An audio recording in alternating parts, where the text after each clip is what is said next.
tanky lineup because of the Baksha and the Ruby. Not to mention si Secret on this Yuzhong is going to be super difficult to take down as well. Tas malikot pa siya. And walang panghabol masyado yung NXP. Doon sa Chang'e kasi ang pang damage burst nila dito is mostly on the Hayabusa. Yeah. Right? And Hayabusa, he needs to pick. Do I just go for the Chang'e? Pag ginawa ko it, mag-ultimate ako sa Chang'e, yun na yun. Paano na si Chu? Paano na yung Lancelot? So, interestingly, tama nga, si Chester nga naglulita.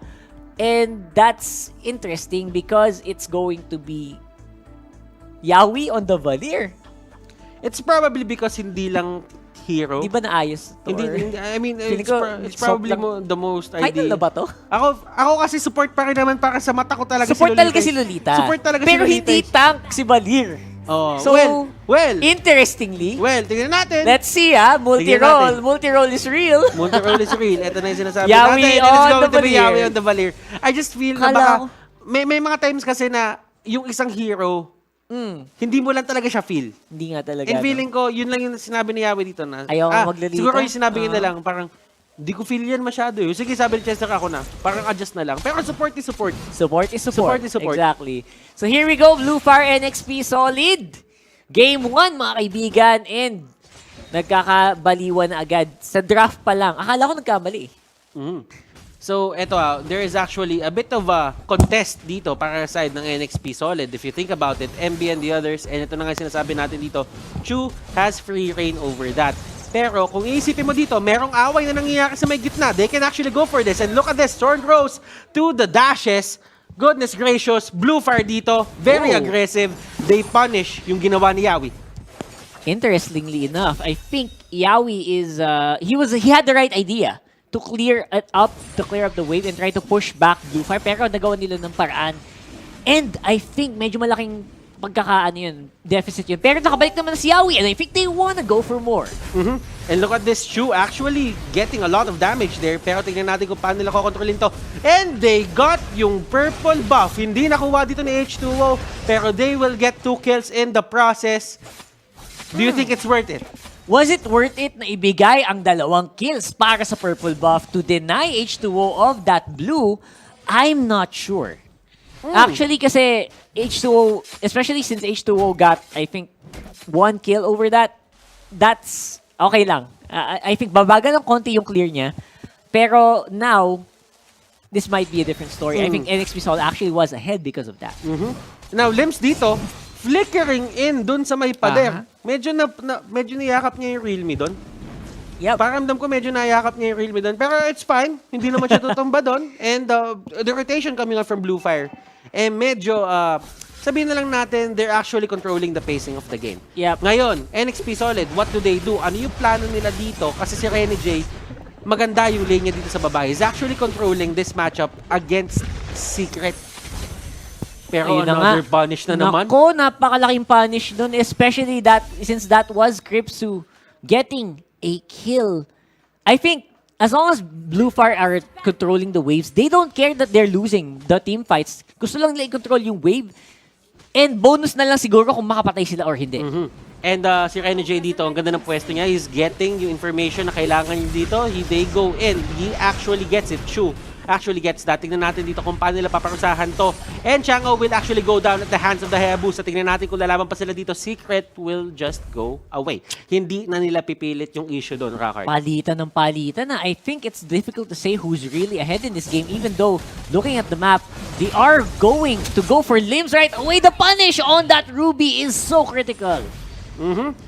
At nakuha pa rin ni Chu yung kanyang buff. Palitan na And naman. that is... The supports dito, medyo nagkakaroon, yung mga tanks, yung mga supports, nagkakaroon sila ng mga oras na medyo talagang na-go overextend sila. They really want to do something. But, ang pinaka-naging problema, Rockheart, is they get caught off guard. Oh my God.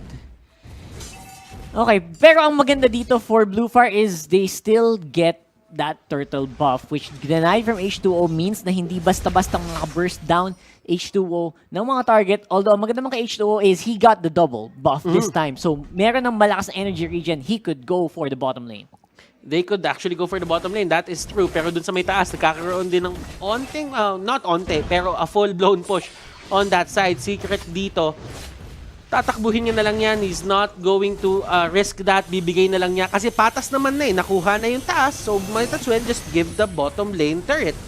Oh, MB on the back foot. Look at that. Kripsu forced to flicker out and they are still fighting over that orange buff. Talagang ayaw nilang ibigay kay H2O yung resources na kailangan niya para umunlad. Right now, purple lang ang hawak niya. They know that they have to. Ito yung sinasabi natin eh. Kumbaga, kung gusto mong i-shut down yung mid lane, you get all the buffs. Pero kasi ang nangyayari dito, Rockhart, for the side of NXP Solid, yung side lanes. Side lanes, Yung side lanes nila matibay.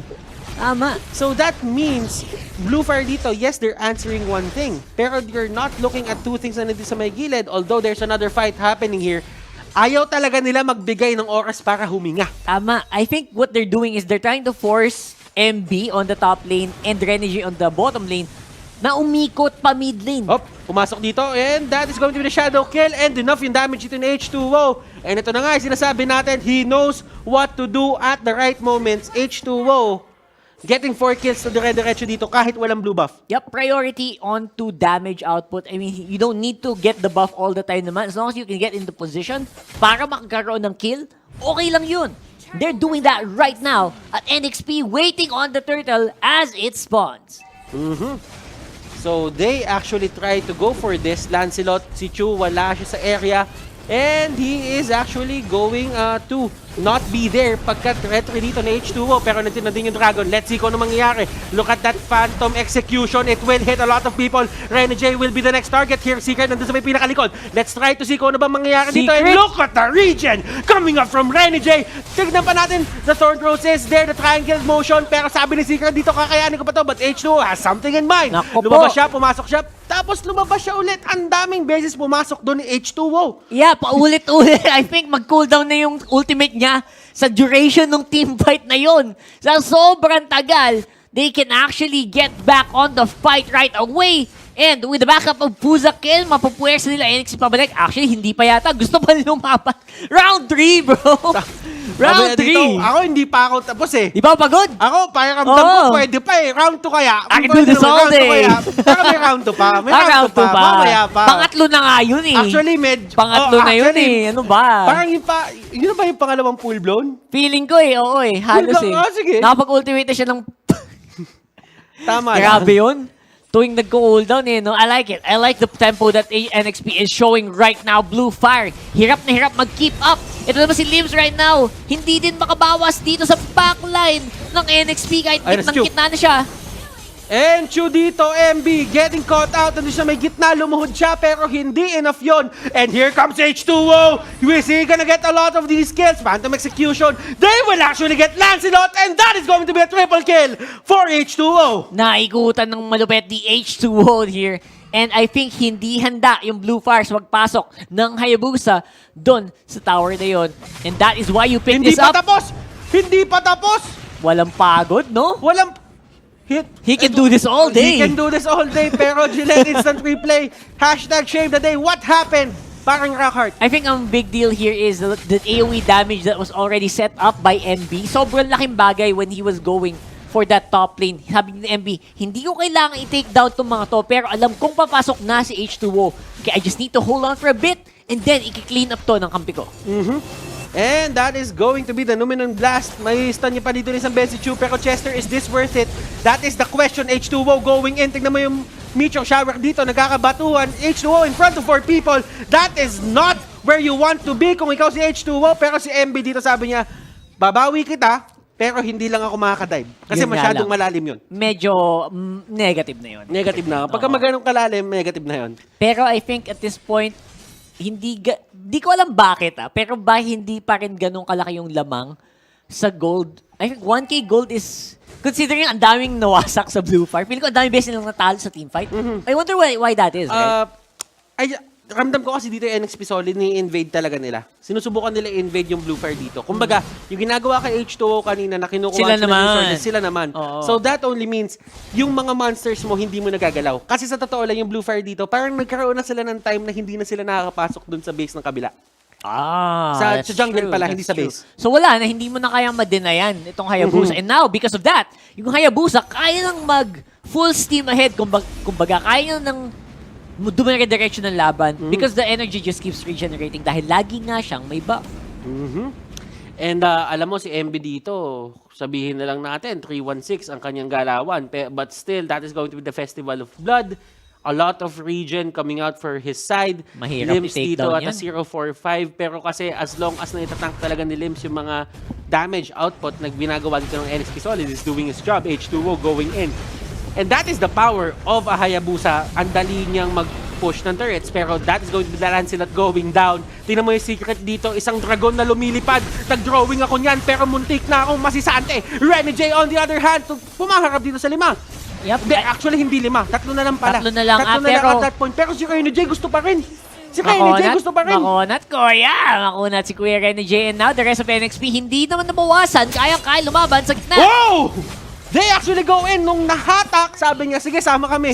Bro, sama Thank kami you. dyan. Bro, sama kami dyan, ha? Libreng flicker. Bro, sama kami Libreng dyan. flicker in, man. Blufire dito, they look good dun sa early stages ng laro. Pag-usapan natin yung Blufire dito, nakikipag-trade sila eh. Paulit-ulit. Paulit-ulit, nagagawa nila ng paraan, yung mga bagay-bagay na hindi sila malamangan ng todo dito ng NXP Solid. But the thing is, yes, nakokontrol mo si H2O, but the time na nakuha ni H2O yung Shadow Kill, gumawa na si H2O ng mga paraan para makakuha siya ng sarili niyang mga kills. Ma-convert niya yung Shadow Kill na yon na every time nag-up yun, may kill siya nakukuha. And hinahanap niya lagi si Crypso. And once Crypso goes down, actually malaking bawas din ng Blufire ang nawawala. If mapapansin mo, that's been happening and Secret naman, hindi din makapagtagal sa gitna ng labanan dahil kayang-kaya siya ng damage output ni Yawi and ni MB. So, right now, Blufire, do you have what it takes? That is the question. Secret dito. Tingnan natin kung paano niya haharapan dito NXP Solid. Feeling ko, si Secret dito yung may napakalaking role. Kasi kailangan niya gamitin yung Dragon. Yung Dragon nahahawi sa lahat. Tama. Pero ang problema, yung Dragon, ang lambot ngayon. Pansin mo? Wag mo sabihin sa akin. Hindi kasi yung bawas, hindi siya matangke. Usually yung pag dragon form, di ba? Hindi kayang tumagat ang kunat niyan. Pero kanina nang lambot dahil kay H2O and kay Yawi. Grabe talaga. Alam mo, na-shadow kill din siya ni H2O eh. Yes, yun nga yun. Yun yung isa mga problema. Kumbaga, nagagawa naman ni Secret yung trabaho niya. Nasa front, oo.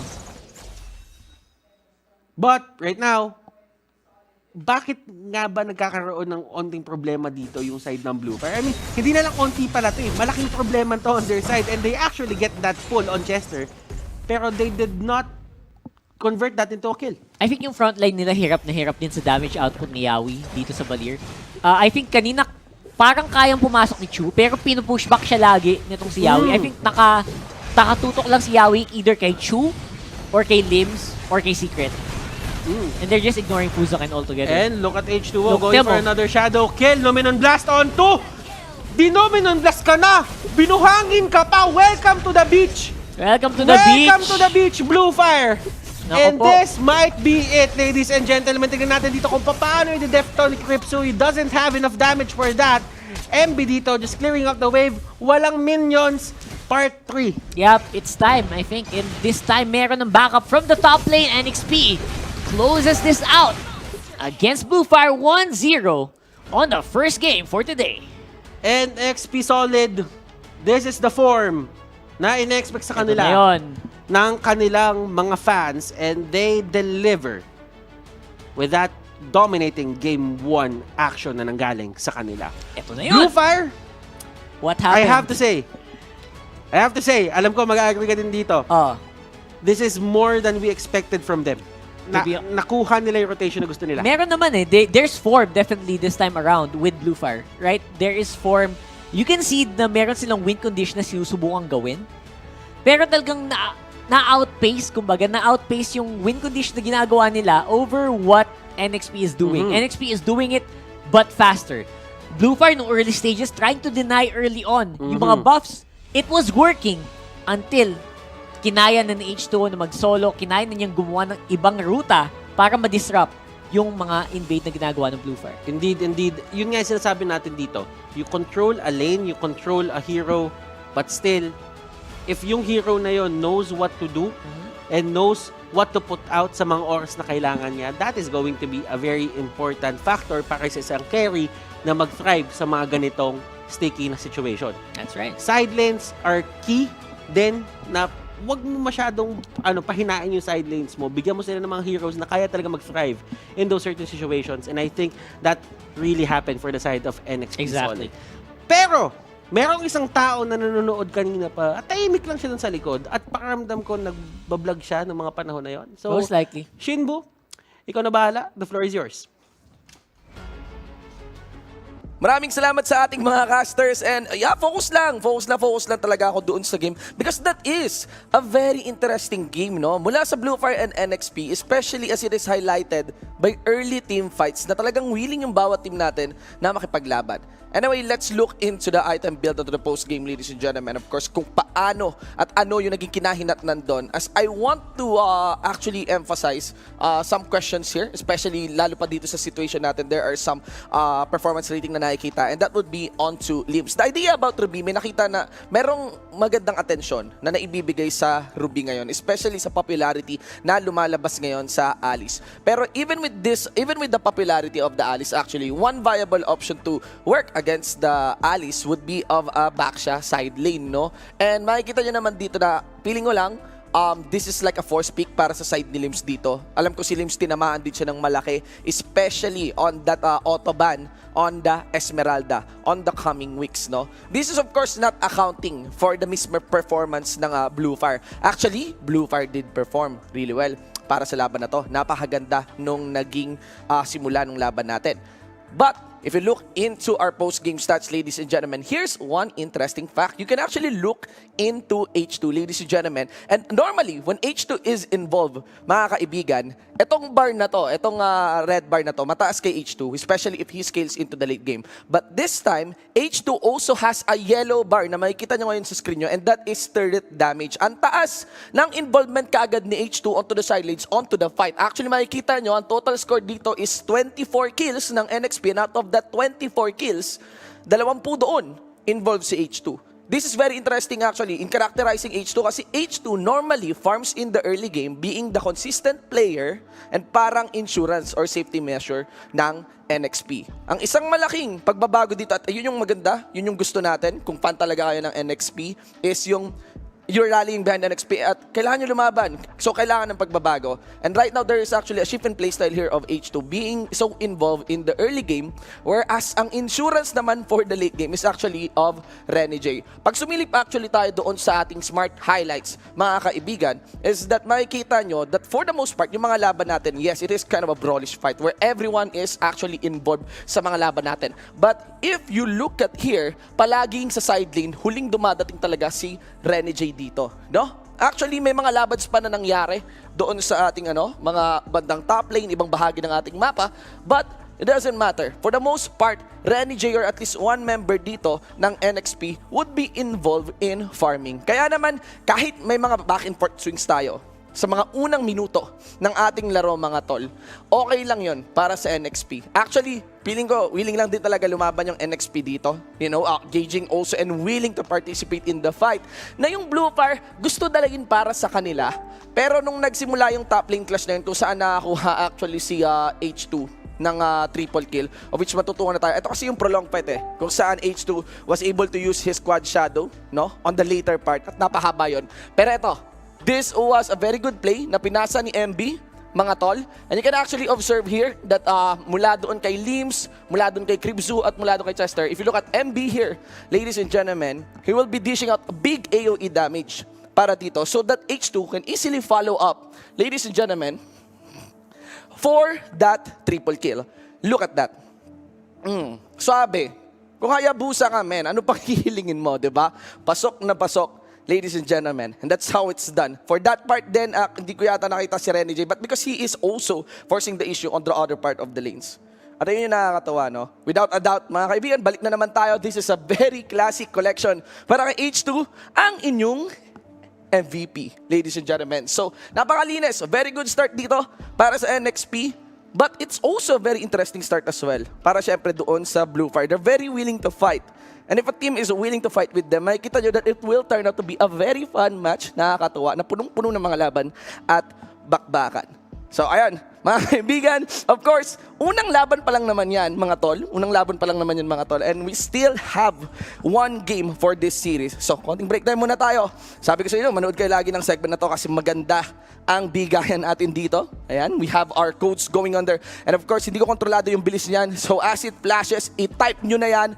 My pro tip is picturean nyo na, no?